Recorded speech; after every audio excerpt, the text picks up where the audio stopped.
नमस्कार प्रिय मित्रों, मैं अरविंद राय आप लोगों का आपके channel A two R study help पर स्वागत करता हूं। इस वीडियो के माध्यम से 2017 सुपर टेट के हिंदी के 20 महत्वपूर्ण प्रश्न और 2018 के सुपर टेट हिंदी के 20 अति महत्वपूर्ण प्रश्न देखेंगे। तो यानी हिंदी के 40 अति महत्वपूर्ण प्रश्नों के बारे में जानेंगे। इस वीडियो के द्वारा आप लोगों को एक अनुमान चल जाएगा कि सुपर टेट में हिंदी के प्रश्न किस प्रकार होंगे, कैसे प्रश्न पूछे जाएंगे। अतः आप लोग इस वीडियो को पूरा अंत तक देखें और अधिक से अधिक विद्यार्थियों तक शेयर करें। और इस यूट्यूब चैनल पर आप लोग नए हैं तो इस यूट्यूब चैनल को सब्सक्राइब कर लें और इस वीडियो को पूरा अंत तक देखें। तो आइए देखते हैं। पहला प्रश्न है, भ्यू का विलोम शब्द क्या है? तो भ्यू का विलोम शब्द अभ्यू होगा। भ्यू का विलोम शब्द अभ्यू होगा, यानी विलोम शब्द का अर्थ उल्टा होता है। विलोम शब्द सदैव सजाती होते हैं, अर्थात संज्ञा का विलोम संज्ञा, सर्वनाम का विलोम सर्वनाम, विशेषण का विलोम विशेषण, क्रिया का विलोम क्रियापद तथा क्रिया विशेषण का विलोम क्रिया विशेषण विलोम होता है। इसका आप लोग विशेष रूप से ख्याल रखेंगे। दूसरा प्रश्न है, मैंने कहा होगा। मैंने कहा होगा वाक्य किस प्रकार का वाक्य है? तो मैंने कहा होगा यह वाक्य संदेहवाचक वाक्य है। जिन वाक्यों में संदेह या संभावना का भाव हो वह संदेहवाचक वाक्य कहलाता है। उदाहरण के लिए, शायद आज वर्षा हो रही है, यानी शायद आज वर्षा हो रही है। शायद आ गया यानी संदेह हो गया, इसलिए यह संदेहवाचक वाक्य है। जैसे मैंने कहा होगा, इसमें भी संदेह है, इसलिए यह संदेहवाचक वाक्य है। तीसरा प्रश्न है, उन्मेषण में किस उपसर्ग का प्रयोग हुआ है? तो उन्मेषण में जो उपसर्ग का प्रयोग हुआ है वह उत उपसर्ग का प्रयोग हुआ है, यानी उन्मेषण शब्द उत उपसर्ग से बना है। और उत धन मेष बराबर उन्मेष, उत धन मेष बराबर उन्मेष। 24वां प्रश्न है, पद्यांश से संबंधित दिया है। नीचे दिए गए अपठित पद्यांश को ध्यानपूर्वक पढ़कर पूछे गए प्रश्न का उत्तर दीजिए। तो दंभ का जहाँ जहाँ पड़ाव था, सत्य से जहाँ जहाँ दुराव था, वह चालाकी अग्नि बाण मारता, पाप की आहा आहा उजाड़ता, वज्र बिना गिरा गिरे विचार पर। यानी दंभ का जहाँ जहाँ पड़ाव था, सत्य से जहाँ जहाँ दुराव था, वह चालाकी अग्नि बाण मारता, पाप की आहा आहा उजाड़ता, वज्र बना गिरा गिरे विचार पर। प्रश्न पूछा है, अग्नि शब्द का तद्भव रूप क्या होगा? तो अग्नि शब्द का तद्भव रूप क्या होगा इसमें पूछा है। तो अग्नि शब्द का तद्भव रूप आग होगा, यानी इसमें अग्नि जो दिया है इसका तद्भव रूप बताना है, तो तद्भव रूप अग्नि का आग होगा। 24वां प्रश्न, तद्भव और तत्सम से भी प्रश्न पूछे जाते हैं, यानी तत्सम शब्द जो शब्द संस्कृत भाषा से ज्यों के त्यों लिए जाते हैं वे तत्सम शब्द कहलाते हैं। जैसे अग्नि तत्सम शब्द है, गगन, पवन, जिह्वा, कर्ण आदि तत्सम शब्द हैं। जबकि तद्भव शब्द जो शब्द संस्कृत भाषा से परिवर्तित होकर हिंदी भाषा में लिए गए हैं तद्भव शब्द कहलाते हैं। जैसे अग्नि का आग, गगन का आकाश, पवन का हवा, जिह्वा का जीव तथा कर्ण का कान तद्भव होगा। तो इसका आप लोग विशेष रूप से ख्याल रखेंगे। 25वां प्रश्न है, जिसके हाथ में चक्र हो के लिए एक शब्द होगा, यानी जिसके हाथ में चक्र हो उसे चक्रपाणी कहा जाता है। जो समास की दृष्टि से बहुव्रीहि समास होगा, यानी जो भगवान शिव को प्रदर्शित करता है, भगवान शिव की ओर इशारा करता है, यानी भगवान शिव के लिए दर्शाया गया है, तो इसमें चक्रपाणी होगा जिसके हाथ में चक्र हो। 26वां प्रश्न है, जिसके पास तुरंत सोचने की शक्ति हो उसके लिए एक शब्द है। तो जिसके पास तुरंत सोचने की शक्ति हो उसके लिए एक शब्द होगा प्रत्युत्पन्नमति। प्रत्युत्पन्नमति होगा, यानी प्रत्युत्पन्नमति जो तुरंत सोचने की शक्ति रखता है उसे प्रत्युत्पन्नमति कहा जाता है।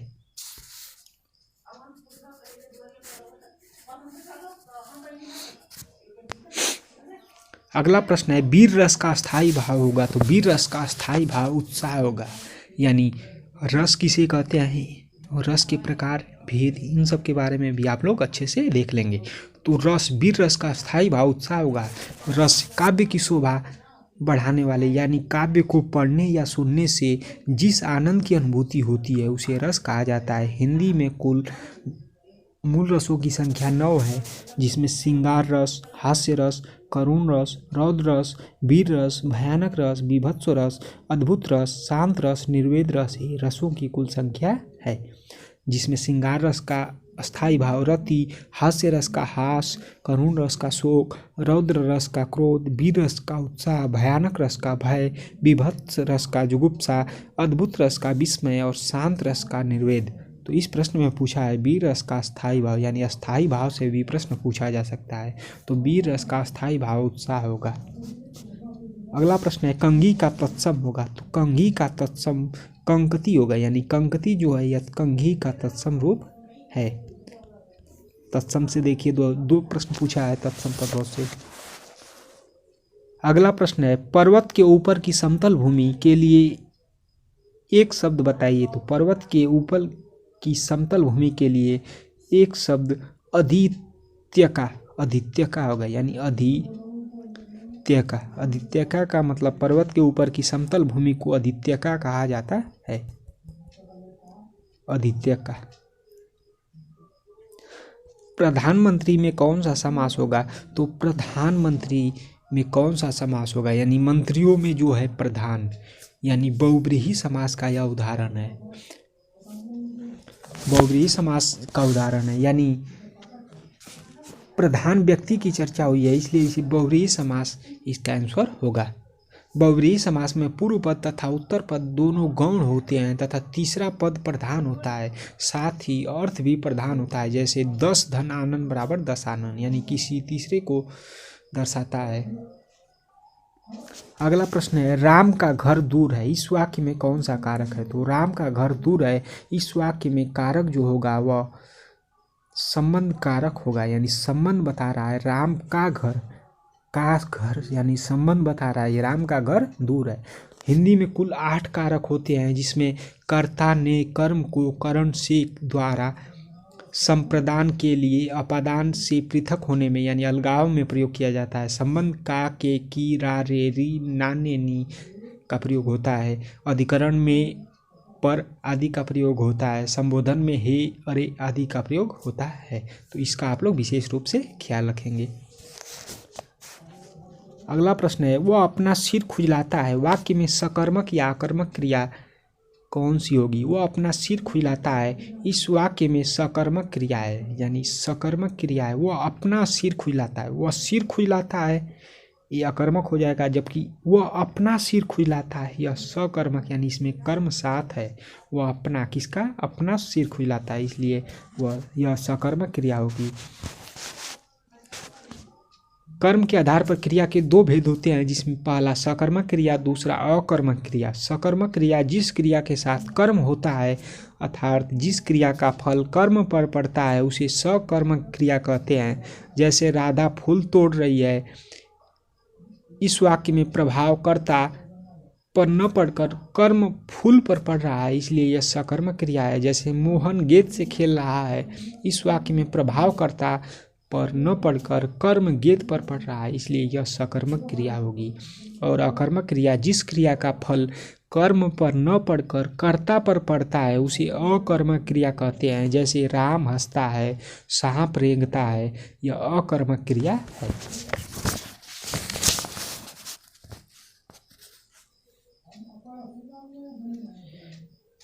अगला प्रश्न है अस कही कुटिल भई उठी दाढ़ी, मानहु रोष तरंगिनी बाढ़ी में मानहु के द्वारा कौन सा अलंकार है? यानी जिसमें जनहु मनहु आदि आता है, उसे उत्प्रेक्षा अलंकार उसमें होता है। यानी उपमेय में उपमान की संभावना होने पर उत्प्रेक्षा अलंकार होता है, यानी उपमेय में उपमान की संभावना होने पर उत्प्रेक्षा अलंकार होता है। यानी अस कही कुटिल भई उठी दाढ़ी, मनहु रोष तरंगिनी बाढ़ी, यहाँ इसमें उपमेय में उपमान की संभावना व्यक्त की गई है, इसलिए यहाँ उत्प्रेक्षा अलंकार है। इसकी पहचान मनु, जनु, जनहु, जानो, मानुहु, मानो, ज्यो, निश्चय ये सब आते हैं, इसे उत्प्रेक्षा अलंकार कहा जाता है। तो इसमें मन हो का प्रयोग हुआ है, इसलिए यहाँ उत्प्रेक्षा अलंकार होगा। इसका आप लोग विशेष रूप से ख्याल रखेंगे। अगला प्रश्न है, मुझसे उठा नहीं गया वाक्य में कौन सा वाक्य है? तो मुझसे उठा नहीं गया, इसमें वाच्य जो होगा वह भाववाच्य होगा, यानी भाववाच्य इसमें होगा। मुझसे उठा नहीं गया वाच्य क्रिया के जिस रूप से यह ज्ञात हो कि वाच्य में कर्ता प्रधान है अथवा क्रिया प्रधान है अथवा भाव, उसे वाच्य कहते हैं। यानी क्रिया के जिस रूप से मुझे यह पता चले कि कर्ता प्रधान है या क्रिया प्रधान है तो उसे वाच्य कहा जाता है। वाच्य के 3 भेद होते हैं, जिसमें कर्तृवाच्य, कर्मवाच्य और भाववाच्य। कर्मवाच्य जो होता है यह कार्य की प्रधानता पर होता है, और कर्तृवाच्य होता है यह कर्ता की प्रधानता पर होता है, और भाववाच्य भाव की प्रधानता पर होता है। जैसे कर्तृवाच्य में राधा पढ़ती है तो राधा क्या हो गया? कर्ता हो गया, राधा पढ़ती है। कर्मवाच्य में राधा द्वारा पत्र लिखा गया, यानी लिखा, कर्म किया जा रहा है, इसलिए यहाँ कर्मवाच्य होगा। और भाववाच्य में मुझसे भागा नहीं गया, भागा नहीं गया, यानी भागा इसमें क्या होगा? भाववाच्य होगा, इसलिए मुझसे उठा नहीं गया इसमें भाववाच्य होगा। उठा क्या हो गया? इसमें भाववाच्य हो गया। तो इसका आप लोग विशेष रूप से ख्याल रखेंगे। अगला प्रश्न है, काला सागर में कौन सी संज्ञा है? तो काला सागर में व्यक्तिवाचक संज्ञा होगी, जिसमें व्यक्तिवाचक संज्ञा होगी, यानी काला सागर केवल एक काला सागर है, यानी एक सागर का नाम है काला सागर, तो वह व्यक्तिवाचक संज्ञा हो गई। गंगा जो है ये भी व्यक्तिवाचक संज्ञा है। किसी स्थान का नाम सरोजनी नगर, दिल्ली, मुंबई, पटना, ये सब क्या है? व्यक्तिवाचक संज्ञा है। किसी शहर का नाम, किसी मुख्य व्यक्ति का नाम, यानी किसी ऐसे व्यक्ति का नाम जो प्रसिद्ध है, सरोजनी नायडू जैसे, इंदिरा गांधी, महात्मा गांधी, ये क्या है? व्यक्तिवाचक संज्ञा है। चौराहा, अगला प्रश्न है, चौराहा में कौन सा समास है? तो चौराहा में जो समास होगा वह द्विगु समास होगा, यानी द्विगु समास। इस समास में पूर्व पद संख्यावाचक और उत्तर पद प्रधान होता है, यानी द्विगु, यानी चौराहा 4 राहों का समूह, 4 राहों का समाहार, यानी जिसमें 4 राह हो वह चौराहा कहलाता है। और इसमें द्विगु समास होगा, यानी पूर्व पद इसमें क्या है? संख्यावाचक है, यानी चौ मतलब 4, और उत्तर पद यानी राहा, यानी इसमें प्रधान होगा उत्तर पद, इसलिए यहाँ द्विगु समास होगा। जैसे 9 ग्रह, 9 ग्रहों का समूह, तो इसमें द्विगु समास होगा। इसका आप लोग विशेष रूप से ख्याल रखेंगे।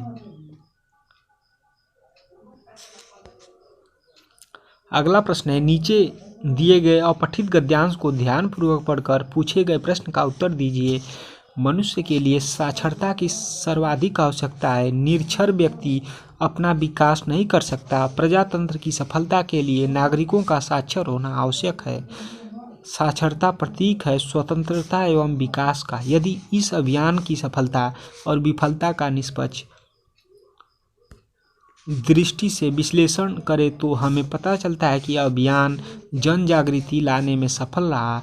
इस अभियान को सफलतापूर्वक चलाना चाहिए। तो गद्यांश को आप लोग पूरा एक बार पढ़ लेंगे, उसके बाद यहाँ ऐसे निशान लगाएंगे जहाँ जहाँ मुख्य रहेगा, और उसके बाद प्रश्न को पढ़ेंगे। तो 37वां प्रश्न है, प्रजातंत्र की सफलता के लिए क्या आवश्यक है? तो प्रजातंत्र की सफलता के लिए नागरिकों का साक्षर होना आवश्यक है, यानी दूसरे लाइन में दिया है नागरिकों का साक्षर होना आवश्यक है। प्रजातंत्र की सफलता के लिए नागरिकों का साक्षर होना आवश्यक है।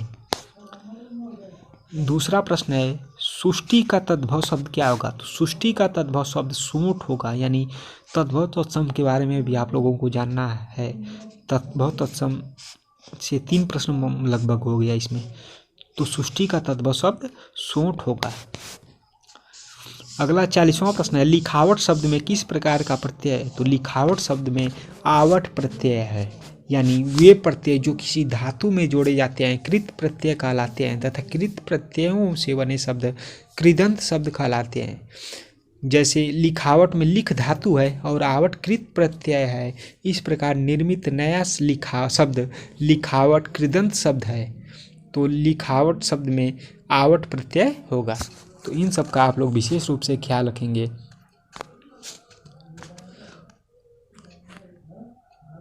तो इस प्रकार हम लोगों ने 20 प्रश्न 2017 के सुपर टेट से संबंधित प्रश्न को हिंदी के बारे में देखा। अब हम लोग 2018 के हिंदी के 20 अति महत्वपूर्ण प्रश्न को देखेंगे। इन दोनों सेट को आप लोग अच्छे से समझ लीजिएगा। इन्हीं आधार पर प्रश्न आगे सुपर टेट में बनने की संभावना है।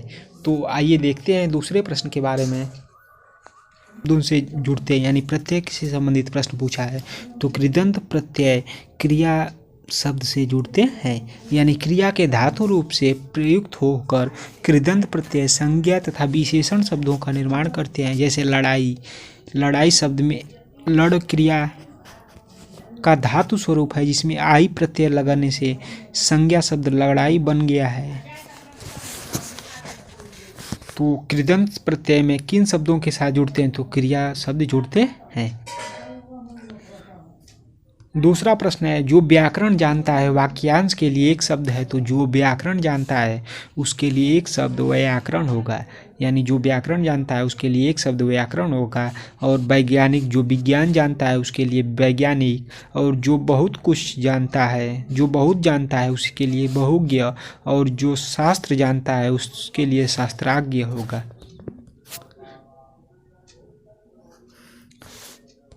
तीसरा प्रश्न है, सरस्वती पत्रिका के संपादक कौन है? तो सरस्वती पत्रिका के संपादक महावीर प्रसाद द्विवेदी जी हैं, यानी महावीर प्रसाद द्विवेदी जी सरस्वती पत्रिका के संपादक हैं, जो 1903 में संपादित किए। सरस्वती पत्रिका पहले काशी तथा पश्चात में प्रकाशन 1909 में प्रयागराज के इलाहाबाद में इसका हुआ। यानी सबसे पहले सरस्वती पत्रिका काशी में हुई और उसके बाद 1909 में प्रयागराज इलाहाबाद में इसका प्रकाशन हुआ। तो 1903 फर्स्ट काशी में और सेकेंड 1909 प्रयागराज में इसका प्रकाशन हुआ।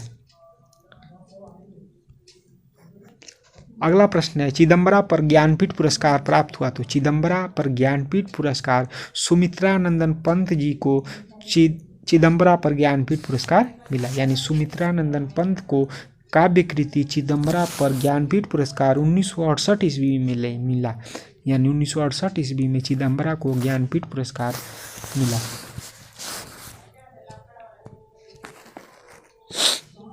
अगला प्रश्न है, महान शब्द में त्व प्रत्यय जोड़ने से शब्द बनता है। तो महान शब्द में त्व प्रत्यय जोड़ने से महत्ता बनता है, कि महत्व बनता है, कि महती बनता है, कि महनी बनता है। तो महत्व बनता है, यानी महान धन त्व बराबर महत्व बनता है, यानी तीसरा ऑप्शन सही होगा। यानी महान शब्द में त्व प्रत्यय जोड़ने से महत्व शब्द बनेगा। त्व को अत्यधिक महत्वपूर्ण तथा उपजाऊ प्रत्यय के रूप में देखा गया है। इसमें अर्थ की बलबलता अधिक होती है। त्व शब्द अधिकतर संज्ञा पदों के साथ जुड़ता है। त्व शब्द क्या है? पुल्लिंग है, यानी त्व पुल्लिंग है, यानी महान धन त्व बराबर महत्व। अगला प्रश्न है, महावीर प्रसाद द्विवेदी ने आदि काल को क्या संज्ञा दी? तो महावीर प्रसाद द्विवेदी ने आदि काल को बीज वपन काल कहा। यानी बीज वपन काल महावीर प्रसाद द्विवेदी ने आदि काल को संज्ञा दी। आदि काल में आचार्य महावीर प्रसाद द्विवेदी भक्ति काल के बीज काव्य रूप में परिलक्षित हुए, जिसके आधार पर उन्होंने आदि काल को बीज वपन काल कहकर विभूषित किया। तो इसका आप लोग विशेष रूप से ख्याल रखेंगे। अगला प्रश्न है, हिंदी शब्द किस भाषा से लिया गया है? तो हिंदी शब्द फारसी भाषा से लिया गया है, यानी हिंदी शब्द को फारसी भाषा से लिया गया है। हिंदी शब्द की उत्पत्ति फारसी शब्द से हुई है, जो संस्कृत भाषा के शब्द सिंधु का फारसी रूपांतरण है। तो इसका आप लोग विशेष रूप से ख्याल रखेंगे। अगला प्रश्न है, निम्नलिखित में से तत्सम शब्द है। तो निम्नलिखित में से तत्सम शब्द गृहम होगा, यानी गृह जो है यह तत्सम शब्द है। बाकी आँख, पाँव, गांव ये क्या है? तद्भव शब्द है, यानी जिसमें चंद बिंदु हो वह तद्भव होता है। और जो गृहम है, गृह है, यह तत्सम शब्द है। संस्कृत के वे शब्द जिन्हें बिना किसी परिवर्तन के हिंदी में प्रयोग किए जाते हैं उसे तत्सम शब्द कहते हैं। जैसे गृह, हस्त, पैर, चक्षु, ये सब तत्सम शब्द हैं।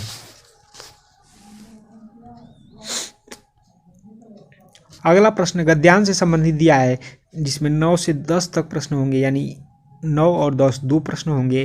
प्रस्तुत गद्यांश को ध्यानपूर्वक पढ़कर नीचे दिए गए प्रश्नों के उत्तर विकल्प से छांटकर लिखिए। हमारा जीवन पाखंडमय बन गया है और हम इसके बिना नहीं रह सकते।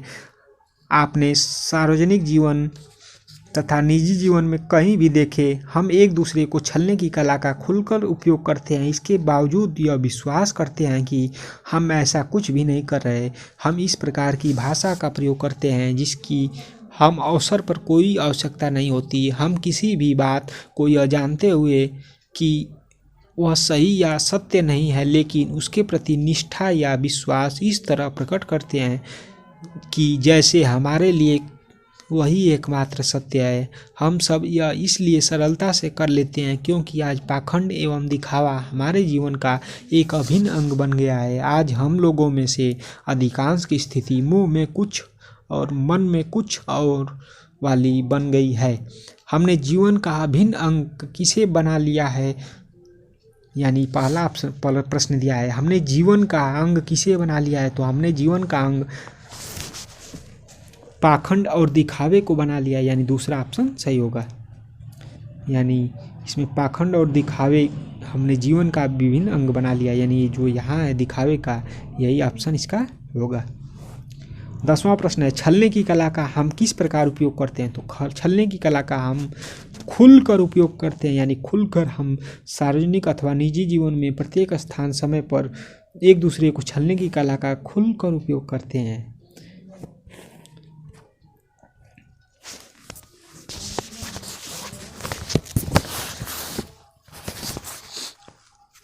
अगला और 11वां प्रश्न है, बीती विभावरी जाग रही अंबर पनघट में डूबो रही तारा घट उषा नागरी।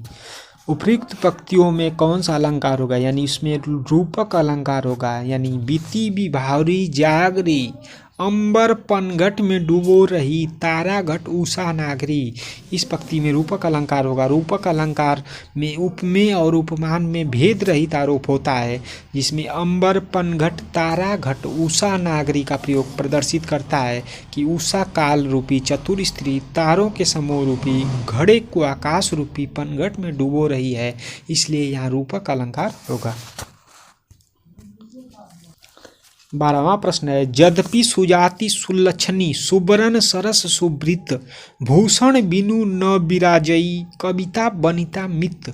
अलंकार को परिभाषित करने वाली उपयुक्त पंक्तियाँ किस कवि की है, यानी किस कवि की यह पंक्ति है, तो यह पंक्ति केशव दास जी की है। यानी हिंदी साहित्य इतिहास के रीतिकालीन अलंकारवादी कवि केशवदास द्वारा यह कहा गया, यद्यपि सुजाति सुलक्षणी सुबरन सरस सुवृत भूषण बिनु न विराजई कविता बनिता मित, यह केशवदास जी के द्वारा कहा गया।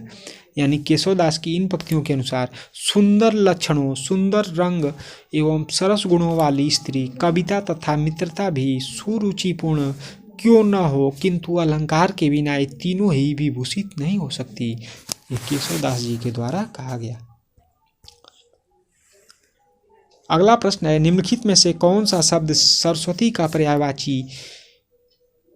पर्याय नहीं है, तो सरस्वती का पर्यायवाची या पर्याय वीणा पाणी सरस्वती का पर्यायवाची है, भारती भी है, वाग्देवी भी है, जाह्नवी नहीं है, क्योंकि जाह्नवी जो है जाह्नवी है यह गंगा का पर्यायवाची है। यानी गंगा का पर्यायवाची जाह्नवी, सुरसरी, देवनदी, देवपागा, भागीरथी, ध्रुवनंदा ये गंगा के पर्यायवाची हैं, जबकि सरस्वती के पर्यायवाची वीणा पाणी, भारती, वाग्देवी ये सरस्वती के पर्यायवाची हैं। अगला प्रश्न है, मैं, हम, तू, तुम आदि शब्द है, तो मैं, हम, तू, तुम आदि शब्द है, तो यह पुरुषवाचक सर्वनाम होगा। यानी पुरुषवाचक सर्वनाम होगा। मैं, हम, तुम, तू ये शब्द मध्यम तथा उत्तम पुरुष से संबंधित है, अतः ये शब्द पुरुषवाचक सर्वनाम के अंतर्गत आते हैं। पुरुषवाचक सर्वनाम के 3 भेद होते हैं, उत्तम पुरुष, मध्यम पुरुष, अन्य पुरुष। उत्तम पुरुष में मैं, हम, मध्यम पुरुष में तू, तुम, आप, अन्य पुरुष में वह, ये, वे, यह, ये आदि होगा। तो यह पुरुषवाचक सर्वनाम है। अगला प्रश्न है, निम्नलिखित में से महाप्राण व्यंजन कौन से हैं? तो निम्नलिखित में से महाप्राण व्यंजन कौन सा है? तो महाप्राण व्यंजन यानी ख, छ, ठ, थ, फ ये महाप्राण व्यंजन है। यानी जिन व्यंजनों के उच्चारण में श्वास का अधिक मात्रा में प्रयोग होता है अथवा श्वास अधिक मात्रा में निकलती है उन्हें महाप्राण व्यंजन कहा जाता है। वर्णमाला का प्रत्येक दूसरा और चौथा व्यंजन समस्त ऊष्म वर्ण महाप्राण के अंतर्गत आते हैं। यानी दूसरा, चौथा और ऊष्म स, स, ह ये महाप्राण के अंतर्गत आते हैं।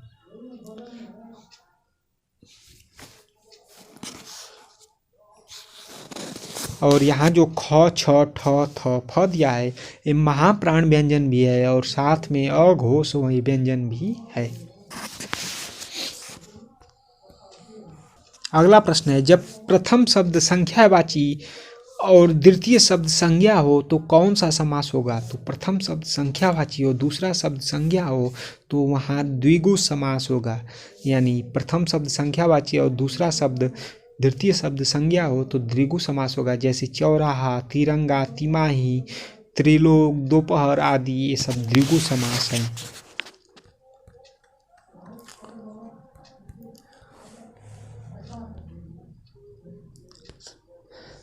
अगला प्रश्न है, तुम मांसहीन तुम रक्तहीन, हे अस्थि शेष तुम अस्थिहीन, हे अस्थि शेष तुम अस्थिहीन, तुम शुद्ध बुद्ध आत्मा केवल, हे चिर पुराण, हे चिर नवीन, हे चिर नवीन। उपर्युक्त पंक्ति में कौन सा अलंकार प्रयुक्त होगा? तो इसमें जो अलंकार होगा वह विरोधाभास अलंकार होगा। यानी विरोधाभास इसमें अलंकार होगा। जब दो विरोधी पदार्थों का संयोग एक साथ दर्शाया जाता है तो वहाँ विरोधाभास अलंकार होता है। इस पंक्ति में आत्मा के साथ मांसहीन, बुद्धिहीन इत्यादि गुणवाचक संज्ञाएं प्रयुक्त की गई है जो परस्पर विरोध उत्पन्न करती है। इसलिए इसमें आत्मा का कोई रंग नहीं, रूप, आकार एवं गुणधर्म नहीं होता है। इसलिए यहाँ विरोधाभास का प्रयोग किया, विरोधाभास यहाँ अलंकार प्रयुक्त होगा।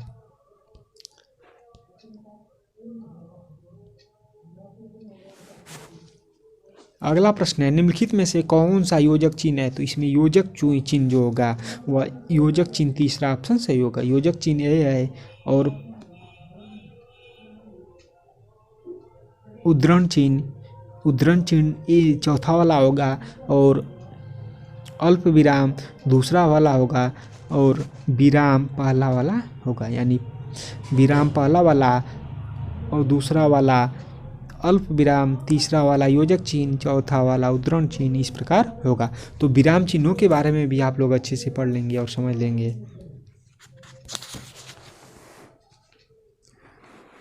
अगला प्रश्न है, बुद्धिमान शब्द किस संवर्ग में है? तो बुद्धिमान शब्द किस संवर्ग में है? तो इसमें जो होगा आंसर इसका विशेषण होगा। यानी बुद्धिमान शब्द विशेषण संवर्ग से संबंधित है। बुद्धिमान शब्द बुद्धि की परिपूर्णता रूपी विशेषता को परिलक्षित करता है, इसलिए बुद्धिमान शब्द विशेषण संवर्ग के अंतर्गत आता है।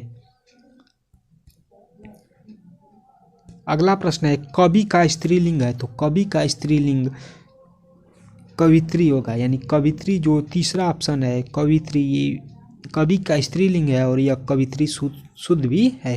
तो इसमें वर्तनी शुद्धि भी दे दिया है और स्त्रीलिंग भी दे दिया है। दोनों आप लोग इसका ख्याल रखेंगे, कन्फ्यूजन इसमें कर दिया प्रश्न में।